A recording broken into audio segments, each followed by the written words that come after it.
এই পান্ডারের প্রতিটি আনাচে ঠিকানা রয়েছে ফুটবল ভক্ত। আর আমরা সেই দেখে আসছি পান্ডারায় অনুষ্ঠিত হয় প্রতিবারের মতো ঐতিহ্যবাহী ফুটবল খেলা। এর আগে 2014 সালের আগ পর্যন্ত কিন্তু প্রত্যেক বছর এখানে একটি করে টুর্নামেন্ট অনুষ্ঠিত হতো। মাঝখানে যদিও কিছুদিন অফ ছিল, কিন্তু গত 3 বছর থেকে আবারও সেই ঐতিহ্য ফিরিয়ে নিয়ে আসছে পান্ডারা যুব সংঘ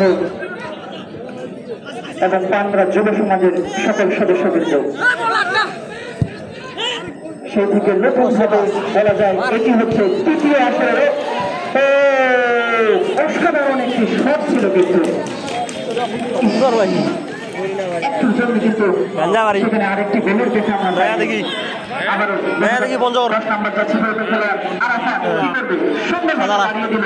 9 নাম্বার যাচ্ছে খেলোয়াড় মুন্নার উদ্দেশ্যে, সেখান থেকে গোল প্রথমে গোল দিয়ে আরেকটা ছিল না, সুন্দরভাবে এগিয়ে নিয়ে যাওয়ার চেষ্টা, একটা সুন্দর ক্রসিং, কিন্তু সেখানে কিন্তু 3 নম্বর যাচ্ছে খেলোয়াড় আরিফুল, অত্যন্ত সুদক্ষ একজন ডিফেন্ডার, হেড দিয়ে মাঠের বাইরে পাঠিয়ে দিয়েছিলেন। সেখান থেকে আবারও